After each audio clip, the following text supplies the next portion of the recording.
a esta conferencia que lleva por título Buen trato a las personas mayores, un espejismo en el desierto, creando conciencia, y que lo organiza el Colegio de Enfermería de las Islas Baleares con motivo del que mañana se celebra el Día Internacional de Concienciación en contra del abuso y del maltrato. Cuando hablamos de maltrato, hablamos de un problema de salud pública importantísimo y del que no conocemos el alcance, no tenemos cifras a veces demasiado fiables, no tiene demasiada visibilidad, pero lo que sí es real es que es un problema creciente en nuestra sociedad. Además, es un fenómeno multifactorial, es un fenómeno bastante complejo y bastante grave. Y muchas veces no se puede detectar porque se produce en el ámbito más íntimo de la familia, dentro del domicilio, y las personas mayores, además, no saben muchas veces comunicarlo, tienen miedo de comunicarlo, y otras veces simplemente porque no pueden. Y no pueden porque están aquejados a lo mejor de una enfermedad neurodegenerativa, tienen problemas de comunicación o tienen problemas como puede ser un trastorno cognitivo. Pero además, en otros ámbitos, como nos puede pasar a los profesionales que trabajamos con este sector de población, con el paciente geriátrico, que muchas veces porque no conocemos protocolos, no sabemos detectar ese maltrato, nos hace cómplices de ese maltrato, al no poder detectarlo en un servicio de urgencias o al no tener ni siquiera la formación a la concienciación. Pero otras veces también, dentro del ámbito en el que estamos trabajando con esta población, porque no tenemos los recursos humanos necesarios o no tenemos los recursos materiales adecuados para atenderlos, podríamos estar incurriendo, podríamos facilitar lo que sería un maltrato a nivel institucional.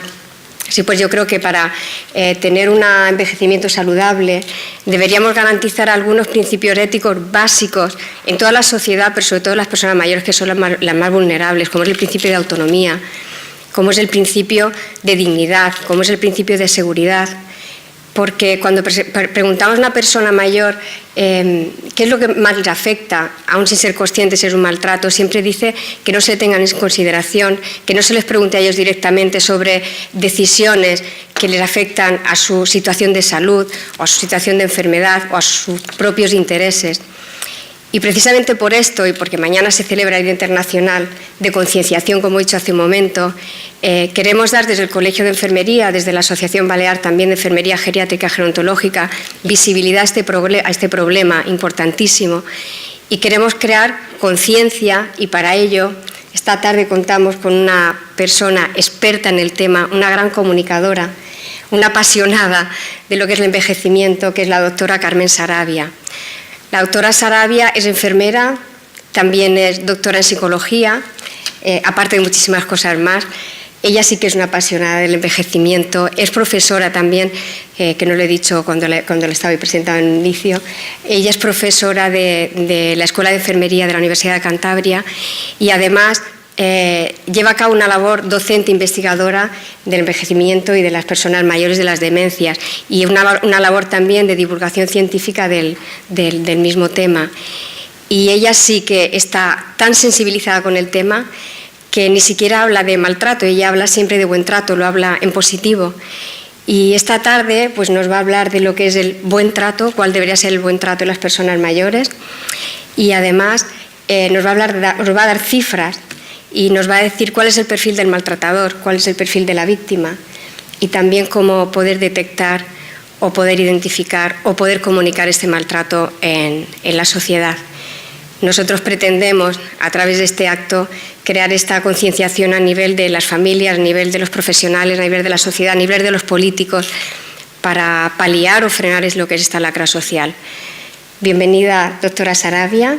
Después de que ella haya hecho su exposición, pasaremos a un turno abierto de palabra. Cuando quieras, Carmen.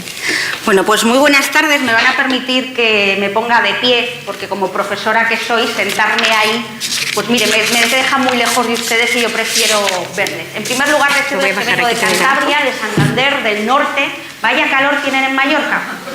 ¿Esto es habitual? Sí, porque bueno, Santander llovía ayer, lo que no está escrito, y de pronto me bajo del avión y digo, pero esta gente ¿cómo sobrevive con la calor?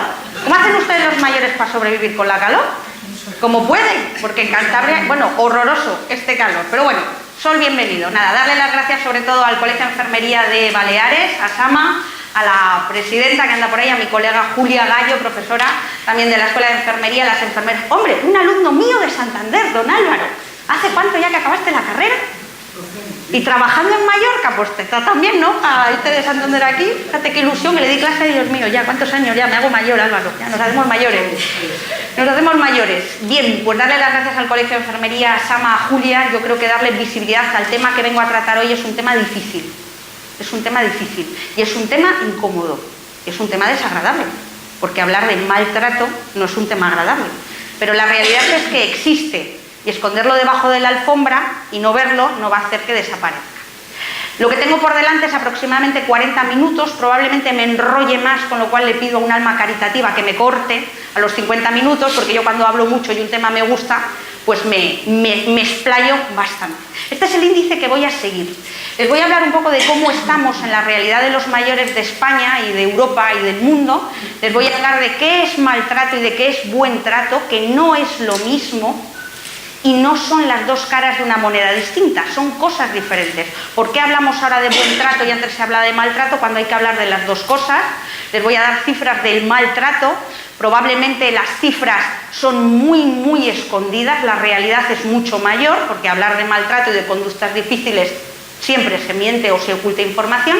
Les voy a hablar de buen trato y les voy a decir si existe el mundo ideal, si existe algún lugar o alguna iniciativa que haga que esta charla de hoy, de aquí a 20 años, sea impensable darla, que es mi sueño, no tener que hablar precisamente de este tema. Emma Godoy, que es una escritora mexicana, decía: muchos nos estudian, pocos nos ayudan, referente a la gente mayor. Yo no sé, los mayores que hay aquí, el término mayor, ¿a partir de qué año se puede llamar a una persona mayor? ¿60? Mi madre tiene 66, cada vez que la digo eres una persona mayor, me dice que no. 66, 70, 80. ¿A partir de qué edad se es mayor? Ahora con lo de la ley de jubilación, los 67, yo tengo 38, probablemente no me jubile, porque a medida que se va retrasando la edad de jubilación, las que sois más jóvenes no os vais a jubilar. No os vais a jubilar, toda la vida trabajando y no nos vamos a jubilar. 80, ¿a partir de qué edad? Ya la Organización Mundial de la Salud establece a nivel mundial que la edad para ser mayor, los 70. Ahora era 65, pero ahora ya se va a 70. En Kenia, que la edad media de vida son 47, pues evidentemente va distinto, 70. Esta señora decía: muchos hablan de nosotros los mayores, pero muy pocos nos ayudan. No sé qué opinan ustedes. De gente mayor se lleva hablando desde hace 30 años. La última Asamblea Mundial de la Salud y el Envejecimiento, que fue en el 2002 en Madrid, 2002, ¿cuántos años han pasado? 15, ¿no? Yo eso lo hago a los estudiantes y van a la calculadora. 2002, han pasado 15 años, se hablaba ya de envejecimiento activo, de imponderar al mayor. Hace 15 años, hace 25. Estos términos que hablamos ahora no son de ayer por la mañana, llevamos 30 años hablando de esto. ¿Pero por qué seguimos hablando de esto? Porque en el papel queda muy bien, pero la realidad no se aterriza. A mí esta frase me gusta. Muchos hablan de nosotros los mayores, pero muy pocos nos ayudan. ¿Cómo estamos hoy? Esta imagen, que me la encontré en internet, es un hijo dando de comer a su madre. No sé si lo ven. La tiene recogida como si fuese un nido cuco, como un bebé, y es una imagen que dio hace 10 años la vuelta al mundo. Y empiezo siempre mis charlas haciendo esta pregunta, y a mis estudiantes también se la hago. Si a día de hoy, 14 de junio de 2017, a usted le pasa algo, Dios no lo quiera, Alá o quien sea, le pasa algo y necesita que alguien le cuide, ¿quién le va a cuidar? Quiero que lo piensen en un momento. Hoy, a día de hoy, en su situación. ¿A usted le pasa algo? ¿Termina en una silla de ruedas? ¿Lo han pensado? Las instituciones. ¿Las instituciones? Ni familia, ni a no ser que tengas una paquita y una ecuatoriana te cuide. Bueno, piénsenlo. ¿Sus hijos? ¿Marido? ¿Mujer? No. ¿Cuñado? No. ¿Meterían a alguien en casa? Es una pregunta. Aquí en España no hay mucha costumbre, en Francia sí, por ejemplo. ¿O se irían directamente a un centro residencial? Quiero que lo piensen un momento. Voy a hacerles otra pregunta. A día de hoy sus padres viven, o su marido o su mujer, y les ocurre algo a ellos. ¿Quién cuida a sus padres? ¿Ustedes? ¿O han cuidado ustedes a sus padres? ¿Cómo se hacía antiguamente hace 60 años? ¿Quién cuidaba a los mayores? ¿A que no había pensiones? No. Se iba rotando de 3 meses en 3 meses, de hijo en hijo, que así estuvieron mis bisabuelos, en mi época sí. Los abuelos vinieron a casa de mi madre y murieron allá, aquí en el molino. Pero hace cuántos, 40, 50 años se cuidaba en casa, no había residencia. Quiero que lo piensen un momento, ¿quién va a cuidar de usted si usted lo necesita? Yo se lo planteo a mis estudiantes de enfermería, siempre me dicen, si me hace falta mi madre. Luego dicen el padre, ¿no? Tienen 18, 19, 20 años. Usted ha pensado, imagínese que se queda en una silla de ruedas, de la cabeza perfecto, que es a lo que más miedo tenemos todas las personas, a perder la cabeza, ¿o no? Pero se queda usted en silla de ruedas, de la cabeza perfecto. Depende de todo, para todo de otra persona, que puede ser su familiar. ¿Le entra alguna sensación extraña en el cuerpo? Depender totalmente para comer, para vestir, para que te laven, para decidir por ti.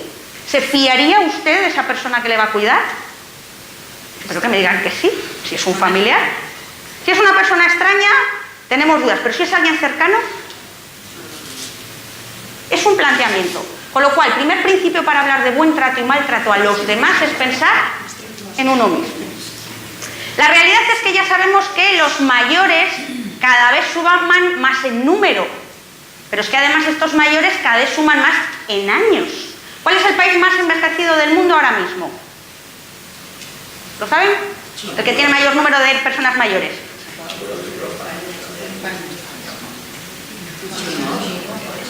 Los de al lado. Japón. Japón. España será el más envejecido en el 2050 junto con Italia y Japón. Pero vamos caminito.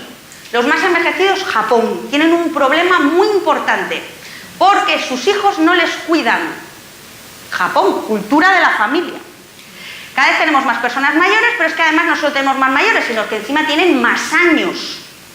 Con lo cual, alguien que se jubila a los 65, la media de edad ahora en España en mujeres está en 86,4, en hombres ustedes se mueren un poco antes, nosotras somos más duras, no sé por qué, a saber por qué, pero 86 años y ustedes 82.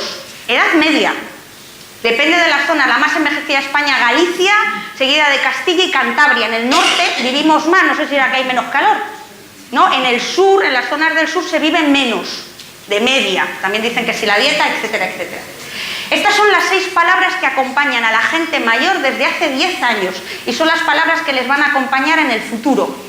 La primera, envejecimiento, es decir, cada vez me voy a hacer más mayor y voy a vivir más años. La segunda, la palabra que se llama cronicidad. ¿Cuántos de ustedes aquí, personas mayores, tienen hipertensión? ¿Alguien que tome pastilla para la hipertensión? Muy bien. ¿Diabetes? Colesterol, problemas de pulmón, EPOC, asma, artrosis, osteoporosis, artritis. La cronicidad hace referencia a tener 3 o más enfermedades que se llaman crónicas. Es decir, que no tienen cura y que vas a tener que vivir con ellas el resto de tu vida. La cronicidad es la plaga del mundo actual. Tercera palabra, pluripatología. Es decir, tengo 3 o más enfermedades crónicas y además seguro que de regalo tengo alguna aguda, como una neumonía, un ataque de gota, cataratas, me tienen que operar una fractura de cadera. La siguiente, la dependencia.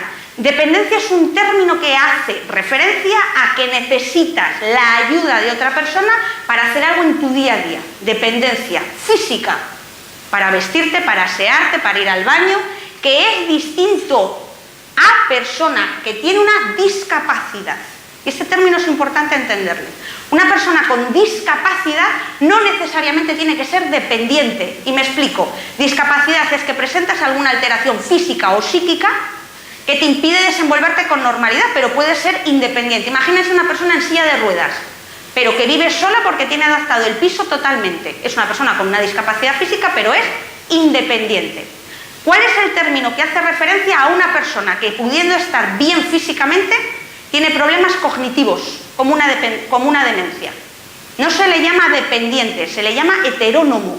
La palabra es heteronomía, que es lo contrario a autonomía. Lo solemos confundir los profesionales. Decimos, ¿tiene usted un problema de dependencia? Y resulta que está perfecto físicamente, pero tiene un problema cognitivo. No, es una persona independiente, pero tiene un problema de heteronomía, que es lo contrario a autonomía. ¿A qué le tienen ustedes más miedo? ¿A quedarse en una silla de ruedas o a perder la cabeza? Piénsenlo un momento. A mí toda la gente mayor, yo siempre he trabajado en atención primaria y en residencias de mayores. Siempre me decían lo mismo, niñuca, que se dice en Cantabria, niñuca. Lo peor, perder la cabeza, que me tiren al río ese día. Eso hace referencia a la heteronomía. Y la última palabra, y no menos importante, es la polifarmacia. Quiero que piensen de media cuántas pastillas toma la gente mayor. ¿Cuántas pastillas toman? España es uno de los países con mayor consumo de fármacos de Europa y el primero en consumo de automedicación, es decir, tomarnos las pastillas por nuestra cuenta. ¿Cuánta gente toma omeprazol? Aunque no se lo haya recetado el médico. ¿A qué esto les suena, no? ¿Al problema de estómago?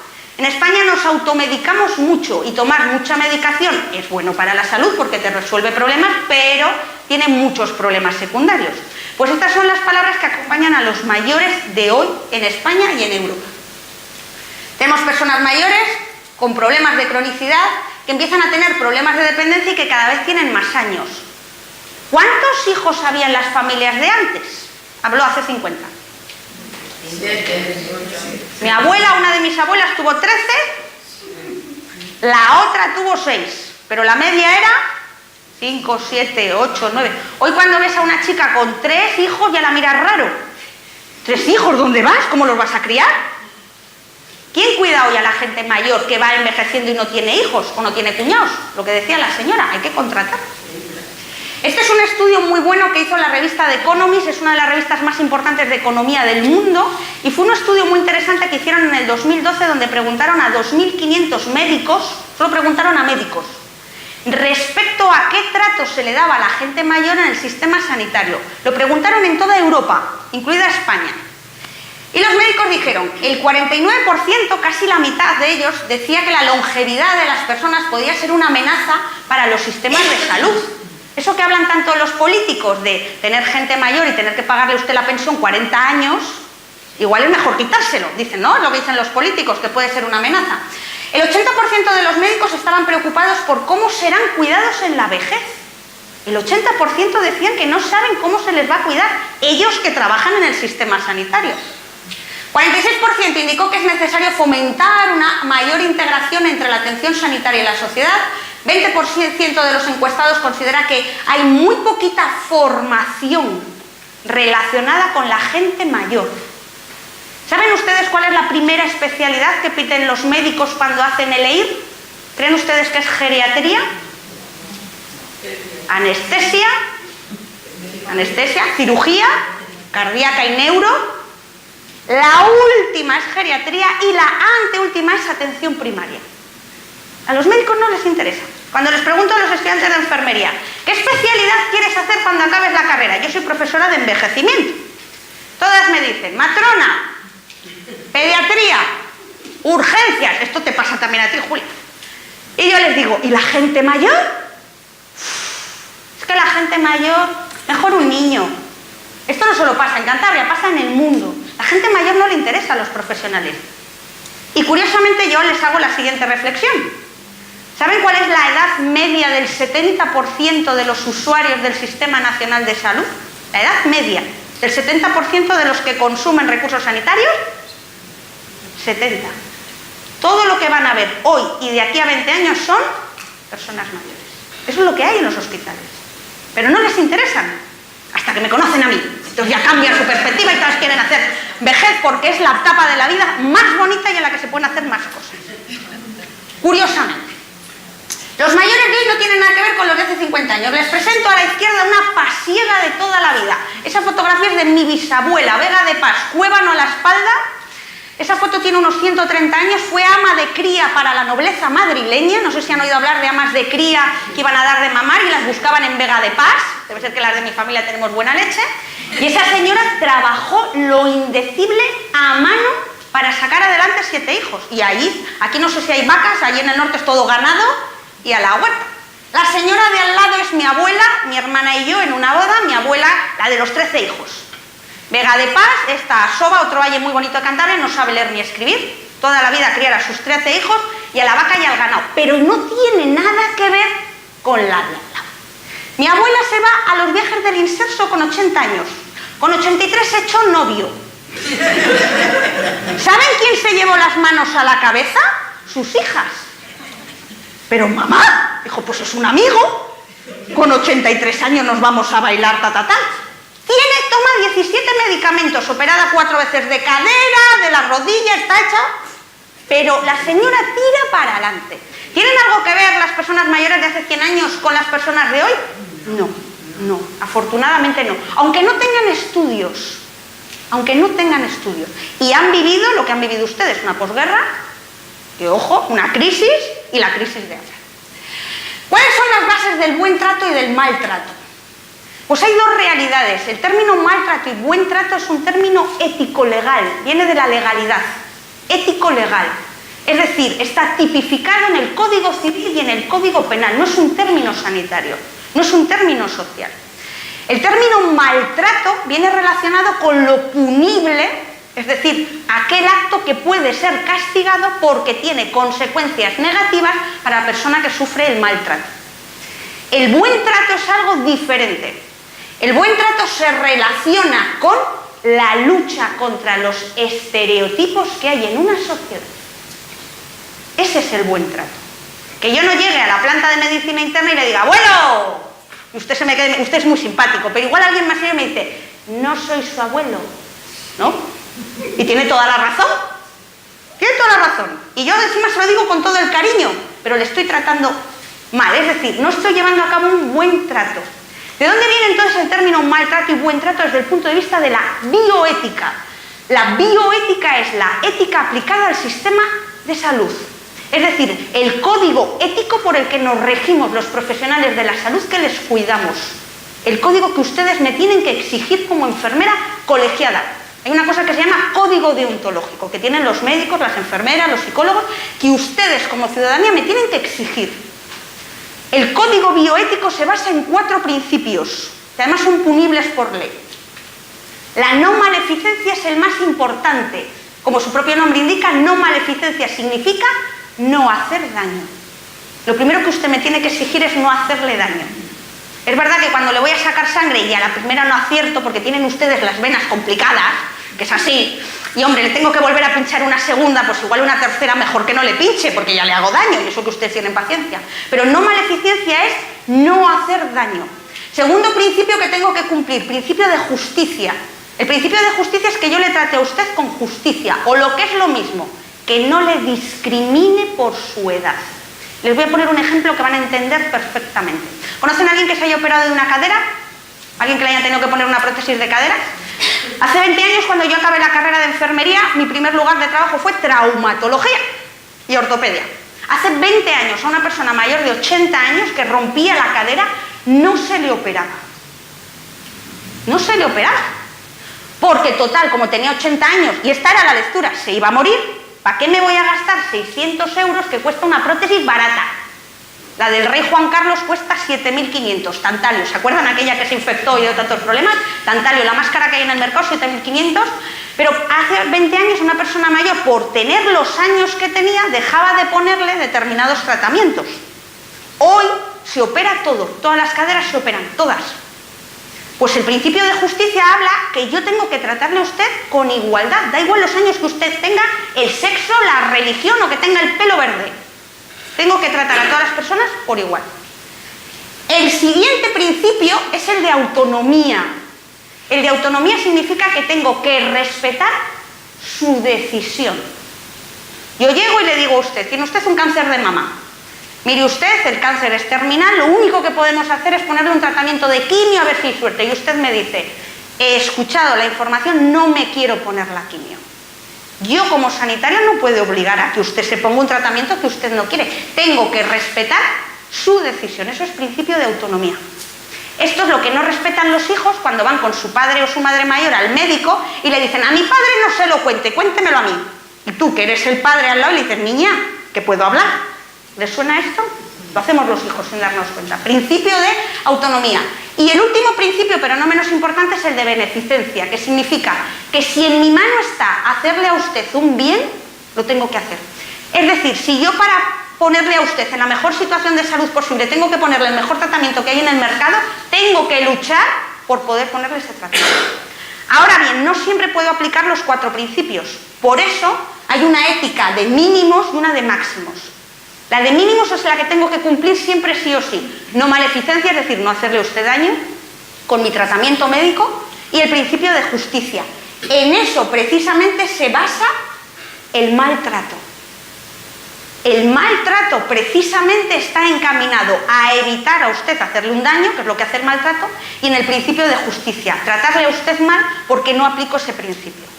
Por eso todas las políticas en relación a las personas mayores primero tienen que hablar de prevenir el maltrato, no del buen trato. Primero es prevenir el maltrato, ya luego será hablar de buen trato. Primum non nocere, que es una palabra preciosa, un latinejo, que significa lo primero no hacer daño. No hacer daño. Una persona mayor, mi abuelo, el marido de la de los 13 hijos, Crisanto, se murió con 97, fumaba 3 cajetillas de Educados al día. 3 cajetillas de Educados. Y ya cuando el médico le dijo, Crisantos, hay que quitar el tabaco, y dijo, hombre, me quitas el vino, me quitas el tabaco, las mujeres, ¿ya qué hago? Me muero de la pena. A última hora tenía un cáncer de esófago criminal y los médicos decían, bueno, habrá que hacer una broncoscopia, que es meter las gomas que ustedes dicen, y vamos a hacer, y mi abuelo dijo, déjenme morir en paz. Pues el médico se empeñó en seguir con un tratamiento que no servía para nada. Y lo que más les duele a mis tíos es que mi abuelo se murió sufriendo porque le hicieron pruebas que no tenían que haber hecho.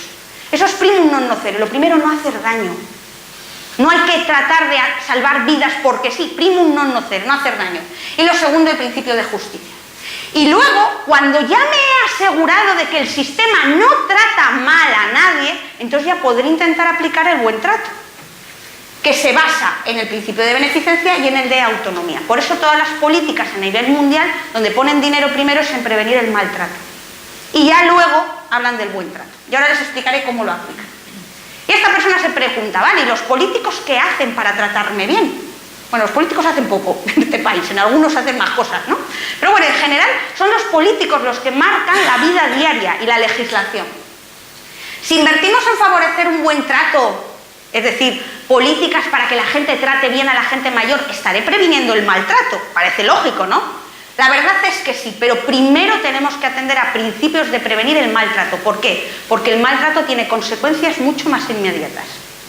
Yo puedo darle la barrila a mis estudiantes de enfermería para que traten con respeto a la gente mayor, pero lo que tendré que hacer es enseñarles a prevenir el maltrato si eso da lugar a que una persona mayor pueda morir. Las consecuencias son más rápidas, que es lo mismo que pasa con la violencia de género. Primero, prevenir el maltrato, que tiene consecuencias negativas, y luego enseñar a la población a tratar bien a los demás. Hay un proverbio chino que dice, planta un árbol y tendrás sombra dentro de 15 o 20 años. En España somos muy de la inmediatez. Eso de prevenir para que otros recojan es muy complicado, y más nuestra generación, que es la de la inmediatez. Cambiar actitudes y educar lleva mucho tiempo. En eso se basa el buen trato. El buen trato requiere cambiar actitudes de la sociedad. ¿Cuánto tiempo lleva cambiar la actitud de un hijo? ¿Ustedes han educado a sus hijos? A que uno es madre y padre hasta el día que se muere.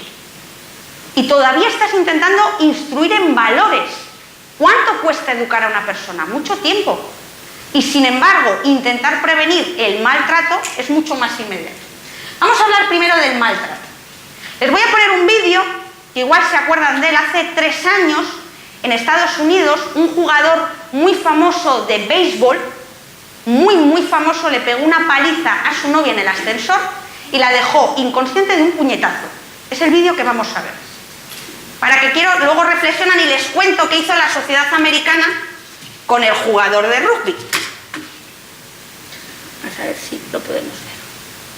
La imagen está grabada en el hotel donde se alojaban. No tiene sonido y fue la que salió en la televisión. A ver, que tengo que salir para que lo vean.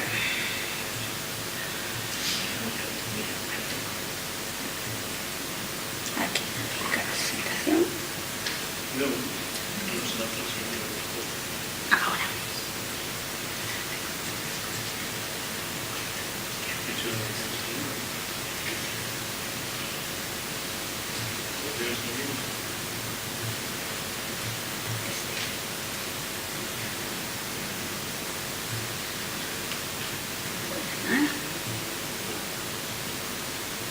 Vamos a intentarlo otra vez.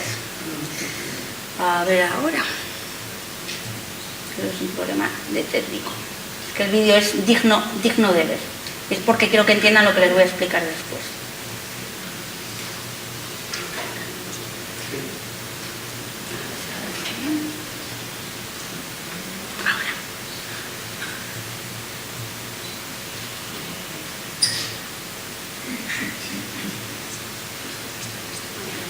Ahora lo ven. Ahora van a aparecer el jugador y su novia.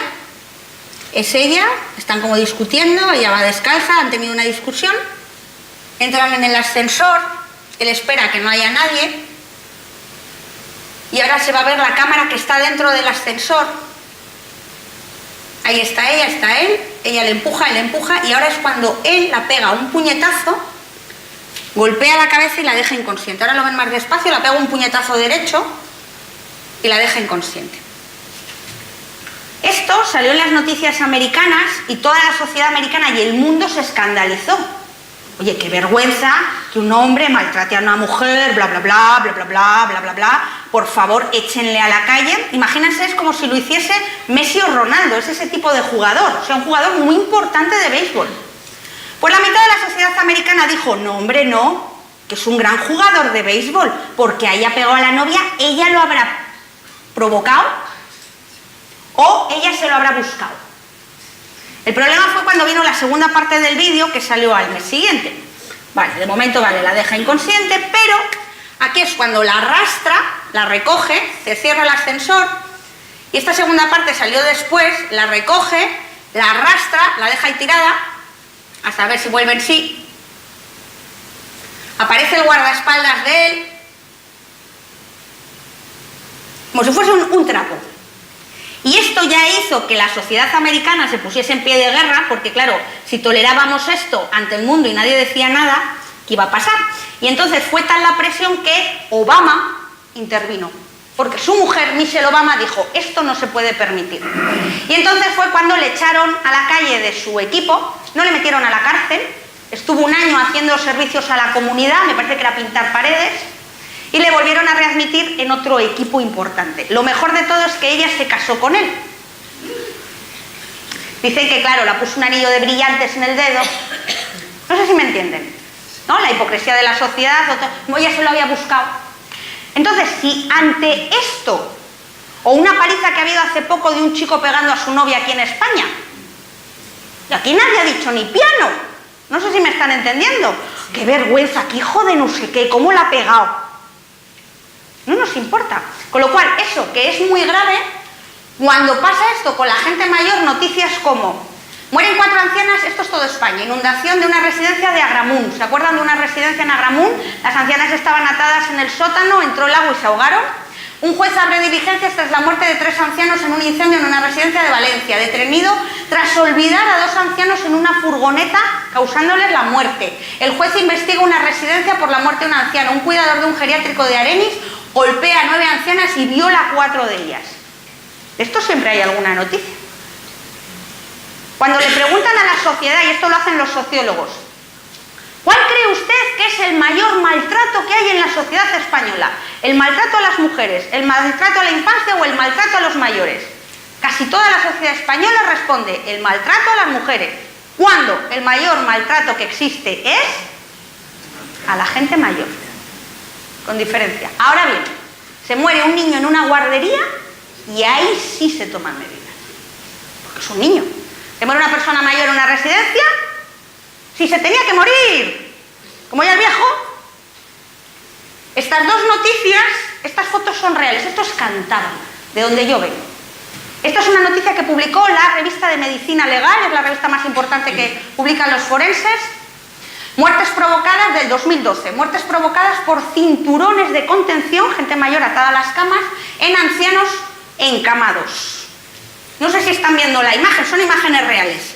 Eran 2 señoras mayores, no sé si lo ven, que estaban en una residencia, tenían una demencia, un deterioro cognitivo, estaban atadas. Fíjense lo que lucharía esta mujer para soltarse de la cama. No sé si están viendo dónde está el cinturón. Lo que pudo luchar hasta que murió ya en el suelo porque nadie fue a verla, y esta literalmente, miren por dónde se coló, se ahorcó.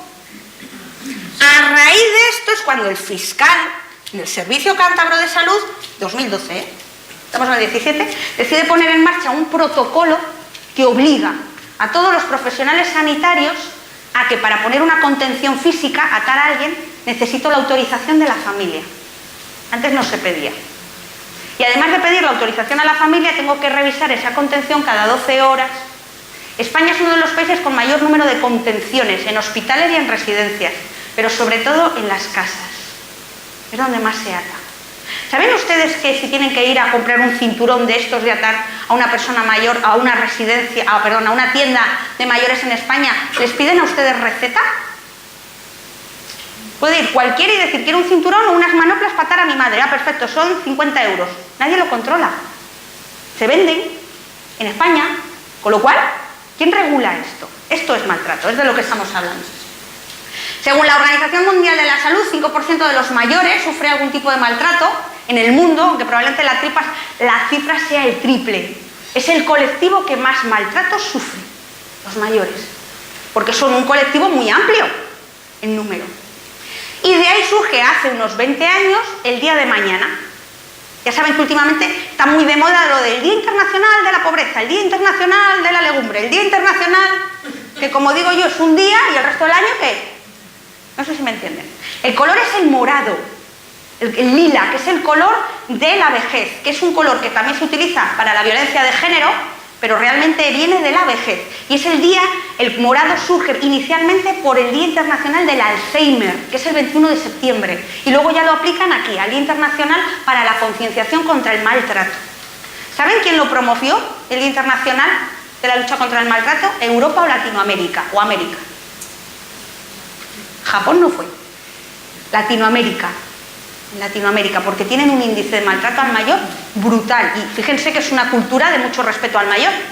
Muchísimo. Es ahí donde empieza a promoverse, en la Panamericana de la Organización Mundial de la Salud, y por eso empezamos a celebrar el 15 de agosto. Cada año en España 60.000 ancianos sufren algún tipo de maltrato. 60.000 es mucho, probablemente la cifra sea el triple. ¿Por qué? Porque no se denuncia. En un 60% de los casos, esto es lo duro, son los hijos los principales agresores. Yo soy enfermera asistencial, trabajo siempre en primaria y en centros de salud, y casi siempre decimos, donde más se maltrata al mayor es en las residencias. Y yo digo, claro que sí, y en las guarderías, y en los colegios, y en las empresas, claro que maltratan en las residencias y en los hospitales. Pero a la gente mayor donde realmente se la maltrata, y esto es lo durísimo, es en su casa. Y son sus hijos, por eso es tan duro tener que detectar esto. En un estudio realizado en España hace 7 años, el 5% de los cuidadores reconocía haber maltratado al anciano a su cargo en alguna ocasión. Solo el 5%. Nadie va a decir en una encuesta, pues sí, de vez en cuando grito a mi madre, que es una forma de maltrato. O de vez en cuando... Muy bien. Pregunta que les lanzo, sobre todo a la gente que ha trabajado en el sistema sanitario. ¿Conocen o han conocido algún caso de maltrato en su entorno laboral? Alguno han visto. ¿En el entorno de casa? ¿Conocen a alguien que sufra maltrato? Esta es la típica pregunta de, imagínense, han matado a una mujer ahora hace poco, ¿a que sí? Han matado a una mujer, su pareja. Típica pregunta de los periodistas a los vecinos. Yo trabajo en fiscalía. ¿Sabía usted que esta pareja se llevaba mal? No, eran una maravillosa pareja, nunca oí nada. Es mentira. Siempre se sabe algo, siempre. Esto ya se lo digo yo como psicólogo forense. Siempre se sabe algo. Pero es más fácil mirar para dónde. Para otro sitio. ¿Por qué? Porque no me meto en líos, porque no tengo problemas. Con lo cual sí que tenemos casos cercanos de maltrato, que el maltrato no solamente es pegar bofetadas. Ese es el menor, el físico. Suelen ser los gritos, los empujones, drogarles, matarles y sobre todo, quedarnos con el dinero. Eso en la crisis, mucho. ¿Qué pasa con los problemas? Que si no se detectan no existen. Por eso mucha gente dice, no hay maltrato en España, si las estadísticas son muy bajas. Si tú no detectas un problema, no existe. Se llama el síndrome del avestruz. Y en el caso del maltrato al mayor es el que más existe. Como miro para otro sitio, no veo el problema. La violencia, que es lo que es la base psicológica del maltrato, la violencia es inherente al ser humano. Eso ya lo adelanto. El ser humano es violento por naturaleza, forma parte de la antropología y la cultura. La violencia, que la violencia no solamente es darnos de tortas, a veces es insultar o empujar. En nuestra cultura, esto ya es sociología pura y dura, Hay una violencia directa, que es la visible, que son los comportamientos. Todos hemos visto a alguna señora que llevaba un ojo a la virulé, morado. Yo que estaba en la fiscalía y le dije, ¿qué la pasó? Me tropecé con una puerta. Y no sería un puño, el puño de su marido. Me tropecé con una puerta. Esa se ve. De hecho, la vemos, los que hemos trabajado en urgencias la vemos, ¿no? Cuando hay una agresión, esa se ve. No todas las agresiones se ven fácilmente. El problema es esta otra violencia, la que no veo. Y la más dura y la más grave es la cultural. La que está implicada en nuestra sociedad. Donde decirle a alguien, eres una inútil, se te ha quemado otra vez la tortilla, no vales para nada, a ver si vuelves con tu madre. ¿No? Eso lo tenemos muy normalizado. Mi madre es una vieja chocha, no se entera de nada, dígamelo a mi doctor, que mi madre ya no se entera de nada. Eso es violencia cultural, esa es la grave, esa es la que tenemos implicada en la sociedad. Luego hay una violencia simbólica, que es la que vemos en los anuncios de televisión, en la publicidad. ¿Han visto algún anuncio de televisión donde sale un coche estupendo, un BMW, anunciado por una persona mayor? Sale la gente joven. La duquesa de Alba, ¿qué quería ser? ¿Se acuerdan de la duquesa de Alba? Sí. ¡Qué grande!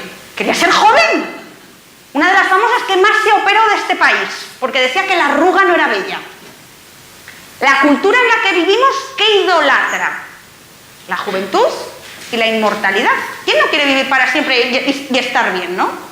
Esa es la violencia simbólica. Y la violencia estructural es negar necesidades a la población. Esa es la que hay en una dictadura.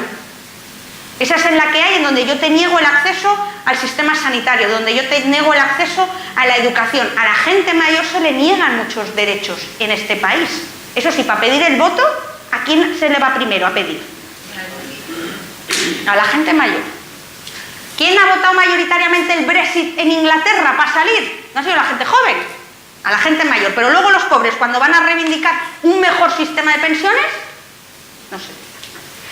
¿Cuáles son los 3 tipos de maltrato que sufren mayoritariamente las personas mayores, a nivel mundial y en España sobre todo? El primero es el de abandono, es el más duro, el aislamiento, una persona mayor que se queda sola, los hijos, además la persona mayor te lo justifica, los pobres no tienen tiempo para venir a verme, una madre que por un hijo hace de todo, ¿y cuánto le tapa? Yo que trabajo en primaria, pero María, es que está usted sola, ¿quién le ayuda a usted con la compra? Es que no tienen tiempo, es que no me vienen a ver en las residencias. La primera, abandono, aislamiento, desamparo y la exclusión social. Falta higiene, abandono también. Abandono en general. La higiene. Abandono. Ya sea higiene, o que no les dan de comer, o que no tienen ningún problema. El segundo tipo de maltrato es violación de los derechos humanos, legales y de los médicos. Familias que no llevan a su padre al médico porque, claro, por no cogerle en el coche, llévale a ver al especialista, total, ¿para qué? ¿Para qué? Y la última es privación de opciones, de toma de decisiones, de situación social, de gestión económica y de respeto. Esto es un estudio del 2002, se mantiene a 2017. Tipos de abusos a personas mayores tipificados por la Organización Mundial de la Salud, muchos. El del abuso físico, ahí entran las contenciones físicas, el abuso de medicamentos. A la gente que trabaja en el sistema sanitario, si nombro la palabra haloperidol, ¿saben de lo que estoy hablando? ¿A qué sí? Sanaloperidol, le llamaba una compañera mía. Ya. El castigo físico, la privación de alimentos, el abuso psicológico es el peor de todos. La humillación, no sirves para nada, eres un inútil, siempre me trataste mal, no te quiero. El abuso sexual existe, se violan a muchas personas mayores. Esto es duro de hablar, ¿eh? Esto es duro de hablar. Yo cuando iba con la fiscalía y tienes que hacer un reconocimiento psicológico y forense de una violación de una persona mayor, a mí todavía se me ponen los pelos como escarpias, pero existe el abuso sexual. Explotación financiera o abuso económico, uno de los más prevalentes con la crisis económica. Ahora hablaré de él. La negligencia, rechazo u omisión para proporcionar agua, alimentos, vestido, higiene. Nosotros tuvimos el caso de una señora que su hija se vino a vivir con ella, era una señora que el piso era suyo, solo tenía una hija. La hija se había ido muy joven, pero que se había quedado sin trabajo y estaba en paro y la madre la había recogido. La tenía encerrada en la habitación, cerrada con pestillo y le daba un cuenquito de arroz una vez al día. La señora consiguió por el balcón comunicarse con la vecina, que vino a decírnoslo al centro de salud. Y allá fuimos la médico y yo. La hija no nos quería abrir la puerta, si mi madre está bien. Y yo, claro, yo me sale la vena de Cantabria, yo ya me enfado y entonces yo ya no sabía si derribaba la puerta o no, y yo, a mí que me lleven a la cárcel, pero tener una señora encerrada porque tú sí has sido una hija de tu madre no tiene la culpa, y entramos ahí. Problema, la madre nos dijo, necesito que me ayuden, pero no voy a denunciar a mi hija, porque es sangre de mi sangre. Y entonces ¿cómo la ayudo? No pudimos solucionarlo. Al menos lo que hicimos es que la trabajadora social pusiese una ayuda y todos los días iba alguien del ayuntamiento a comprobar que por lo menos la señora comía. De esas, así. Eso es lo de la negligencia. La autonegligencia, el abandono, la vulneración de los derechos, etc. Bien, cuando los estudiantes de enfermería me preguntan, ¿todas las personas mayores son susceptibles de sufrir maltrato? Respuesta, no. No. Hay un perfil muy concreto de personas mayores que tienen más papeletas. Está claro quiénes, ¿no? El perfil a nivel España y Europa es este, ser mujer. Ser mujer es un riesgo, mayor de 75, con una dependencia física importante. Claro, si estoy en una silla de ruedas es más fácil que me caneen. Y aquí aparece el gran problema, con demencia. Es la persona con más papeletas para sufrir un maltrato. ¿Por qué? Porque no me puedo defender. Que requiera cuidados de larga duración y siempre normalmente tienen un cuidador principal cercano con el que han tenido una muy mala relación. Y aquí viene una pregunta, ¿ser maltratador es signo de mala persona? ¿Alguien que maltrata es mala persona? Y muchos de ustedes me dirán, pues sí, pero la realidad es que no. No va relacionado con un perfil psicológico de ser mala persona, pero tampoco el que pega a su mujer, curiosamente, aunque yo lo pueda pensar. No va relacionado con eso, va relacionado con alguien que tiene que cuidar a alguien durante 20 años. ¿Saben cuál es la duración media de la enfermedad de Alzheimer hoy en España? Desde que te diagnostican un Alzheimer hasta que por desgracia te mueres. 18 años. 18 años de una enfermedad que hace que la persona vaya cada vez peor, no tiene cura y tienen que hacérselo todo. 18 años cuidando es muy duro. De todos los profesionales sanitarios, de todos, que trabajan en pediatría, en quirófano, en urgencias, en geriátricos, el profesional que sufre más estrés porque tiene más carga de trabajo, ¿saben quién es? El que trabaja con personas con demencia. No por la carga física del trabajo, que es muy duro, oye, si tienes que bañar a alguien y tal, es por el desglose psicológico de cuidar a alguien que ya no te comprende. Yo que hago estudios de estrés en las personas que trabajan con estas personas, sufren más estrés que alguien que trabaja en oncología con niños. Te parece muy duro, ¿no?, que se te muera un niño. Estresa mucho más trabajar con una persona que tiene demencia. ¿Cuál es el perfil del agresor en España? Pues el 50% probablemente sea más. El 50% es el cuidador principal, la persona que cuida a esa persona. Con lo cual la gente que maltrata no está en los hospitales y en las residencias, que los hay, ¿eh? Y los profesionales que maltratan. La gran mayoría de los maltratadores están en casa. Y esto es muy difícil de entender. El 85% suelen ser del entorno familiar, en el 60% de los casos son los hijos que cuidan, en el 25% el cónyuge, 37% el agresor también es mayor de 65, 53% de agresores son hombres, 47 mujeres y la edad promedio son 58 años. Y aquí es cuando hago una lectura muy interesante. Me dicen los estudiantes, no, los grandes maltratadores tiene que ser la gente joven, porque como nos acusáis de que no tenemos valores, ¿no?, los millennials y tal, que la gente joven de hoy no tiene valores. Pues no, la gente que maltrata es la que tiene una edad media de 55, se supone que están educados en valores. No sé si entienden la lectura que estoy haciendo. Maltratan los hijos de esta gente, no los nietos. Este fue un estudio que hicieron en residencias, el más grande que se ha hecho a nivel mundial en 2014. Las residencias de ancianos en Estados Unidos son todas privadas, todas. Y detectaron que tenían un alto índice de maltrato a la gente. ¿Por qué? Porque los sacaban de las residencias porque los trataban mal. El estudio decía que un 36% de los profesionales había presenciado al menos un incidente de maltrato físico. O sea, un empujón es un maltrato físico. Poner el agua hirviendo cuando vas a duchar a la persona es un maltrato físico. Pegarle una bofetada es un maltrato físico. Un 10% admitía haber cometido al menos un acto de maltrato físico contra una persona mayor y un 40% admitió haber maltratado psicológicamente a sus pacientes. Maltratar a una persona mayor es decirle viejo de mierda. Ese viejo, usted ya no sirve para nada. Pues vaya inútil, le tengo que limpiar todo el día el culo. Pues suena este tipo de frases, eso es maltrato psicológico. En España la cifra es menor. ¿Por qué? Porque tenemos muy pocas residencias de mayores en España en relación con Europa. Somos uno de los países con Portugal que menos residencias de mayores tenemos, aunque ustedes piensen, pero si todo el mundo está ahora en una residencia, ¿a qué lo parece? Tenemos muy pocas. ¿Dónde se cuida la gente mayor en España? Hoy, en casa. Y a raíz de la crisis económica se les sacó de las residencias para cuidarles en casa. Tenemos muy pocos centros residenciales. En Europa, donde más hay es en Noruega y en Suecia, porque hay mucha gente mayor sola, que no tiene ni siquiera hijos para que les cuiden. El mayor porcentaje de maltrato se da en el hogar y, por desgracia, por parte del cuidador familiar. Por lo tanto, ¿quién es el profesional que entra en las casas? Los de atención primaria. ¿Tienen ustedes médico de cabecera? Sí, ¿no? Le conocen. ¿Y enfermera de cabecera? La conocemos, ¿no? Yo que he sido, eres casi de la familia a veces. Yo he estado en algunas familias 15 años. Somos los que entramos en las casas. Pero no detectamos esto. ¿Por qué? Y lo digo yo, que soy de primaria. ¿Qué tipos de cuidadores maltratadores hay? Hay 3 tipos. Los hostiles, es ese maltratador que a veces van y dicen: mamá, cállate, todo el día estás molestando. Mamá, no te quiero oír ni hablar. Esa soy yo, que tengo que ir a acabar. Claro, ¿no? Todos lo habrán oído. El autoritario, que es el que te dice: mamá, estate callada. Papá, ponte bien la camisa. Mamá, madre de Dios, que nacieron para sargento, ¿no? Conocemos alguna hija, sobre todo, que es así.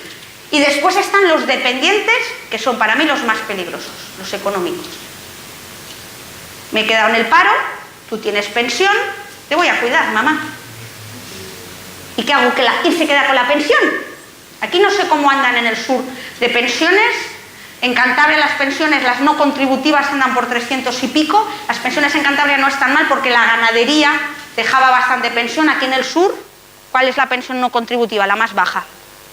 300 y algo, ¿no? ¿Y el resto? ¿Pensiones altas? No. Con lo cual, suma y sigue. Perfiles de riesgo, por lo tanto, que a la persona a la que tengo que cuidar tenga mucha carga, que además haya una depresión, que haya mucho estrés asociado a conductas agresivas, que requiera mucha ayuda formal, prolongación en el tiempo. Y entonces yo me hago una pregunta. Yo pongo al abuelo y a la nieta. ¿Protegemos igual los derechos del niño y del mayor en nuestra sociedad? ¿Y cuál es el mayor colectivo? ¿El de los niños, que cada día son menos? No me van a pagar la pensión porque no van a quedar niños. ¿O el de los mayores? Se protege más la infancia. Pero yo me pregunto, porque me lo preguntan las alumnas, ¿hay malos tratos en todos los ámbitos de la sociedad? Porque uno piensa, los que maltratan son los gitanos. Los que maltratan son los que no tienen estudios. Los que maltratan son los pobres. ¿Qué opinan ustedes? En todas las etapas y en todos los niveles sociales hay maltrato. De hecho, el último estudio de la Unión Europea dice que hay más maltrato en la clase social media alta. Esto es para pensarlo, ¿eh? Porque en la clase social baja se cuida mucho a la persona mayor. Y he nombrado a los gitanos, no sé aquí cómo tienen, pero en Cantabria tenemos una población gitana muy importante. ¿Cómo cuidan a los mayores los gitanos? Palabra de papa. ¿Cuántos gitanos han visto ustedes en residencias de mayores? Yo solo uno, los 20 años. ¿Se les cuida en casa? Palabra de papa. Curiosamente hay maltrato en toda la sociedad. En todas las clases socioeconómicas, en todos los ámbitos, en la comunidad, en el hogar, en la institución, en todos los países hay maltrato. Donde más se respeta al mayor es en la cultura oriental y en la cultura de Oriente Medio. En Oriente Medio a la mujer no se la respeta, pero al mayor sí. Curioso, ¿eh? También tiene su aquel. Pero también se está dejando, ya hay Japón, ya hay denuncias por abandono. Japón. Y hay una influencia de la cultura y de la religión, pero están desapareciendo. ¿Qué significa esto? Que el maltrato no es inherente a la personalidad, sino inherente a la sociedad. Es un mal de la cultura. Porque si afectase solo a una clase social, podríamos decir bajos recursos, pobreza, falta de estudios, pero afecta a todos los ámbitos de la sociedad, lo que significa que está imbrincado en la cultura. ¿Se da maltrato en las instituciones? Pues sí, hay maltrato en las guarderías, en los colegios, en los hospitales, hay acoso sexual, en las residencias, sí. ¿De dónde viene el mayor número de denuncias? Porque claro, ¿cómo sabemos que hay maltrato? Hay muy pocas denuncias, ya lo adelanto. Pues fíjense, en el caso de los menores, de los niños, quien más denuncia son los padres, que denuncian colegios, guarderías y niñeras. No sé si han visto, he dejado a mi niño con una niñera, le he visto un moratón, he puesto una cámara de vídeo y resulta que la niñera me canea al chiquillo. O en la guardería, son los padres los que denuncian. Pero en el caso de los mayores, el mayor número de denuncias las hacen los hospitales, sobre todo urgencias. entre una persona mayor. Yo he visto verdín en una espalda de una persona que hacía 4 años que no la bañaban. Verdín. Ingresa en urgencias por una fractura, porque se ha caído, y automáticamente veo una lesión y lo pongo en conocimiento de la Fiscalía. Por mucho que digan, no, donde hay más denuncias es la familia que denuncia al hospital. Pues no, justamente es al revés, es el hospital el que suele detectar. Y si yo, profesional sanitario, detecto, denunciamos los profesionales sanitarios cuando detectamos maltrato. Si trabajas en pediatría, sí. Los que trabajan en pediatría ven un maltrato en un niño y automáticamente entra Fiscalía de Menores. No te rompes venas, pero ves a una persona mayor con un tal y no denunciamos. O porque no sabemos, o porque no nos queremos meter en líos, o porque, y aquí viene la pregunta, ¿qué respuesta le doy yo a la persona mayor si es su hijo quien le pega y tiene que volver a casa con él? Si no tengo recursos para darle una respuesta. ¿Problema? Pues el secreto profesional y la contradicción con el principio de autonomía. Y esto quiero que lo entiendan muy bien para que comprendan cómo trabajamos en primaria. Usted está perfecto de la cabeza, perfecto. Vive con su hija, que le hace las cosas. Usted viene a tomarse la atención. Y de paso me dice, Carmen, mi hija no me trata bien. No me da dinero para ir a jugar la partida, me controla no sé qué, tal. Y empiezo a escuchar una película y le digo, Pepe, su hija le está maltratando, ¿cómo le ayudo? Ah, no. Denunciar no, que es mi hija. Entonces, ¿cómo quiere usted que yo le ayude? Simplemente se lo cuento para desahogarme. Viene al mes siguiente. El señor cada vez más delgado porque no le dan de comer. No le compran ya la medicación. No sé si lo saben, desde que hay copago, la gente mayor este mes coge la del colesterol y el mes que viene coge la de la tensión porque no se puede permitir las dos. Esto es muy gordo. O porque la hija no le da dinero. Pepe, esto cada vez va peor. Su hija le está maltratando. Sí, pero es mi hija. Y yo contra mi hija como si me mata, no voy. Entonces, ¿cómo le puedo ayudar a usted? Mes siguiente, Pepe me hace una fractura de cadera, esto es un caso real. Porque el hombre se cayó por las escaleras, 4 días en su casa con dolores porque su hija no tenía tiempo para llevarle a urgencias.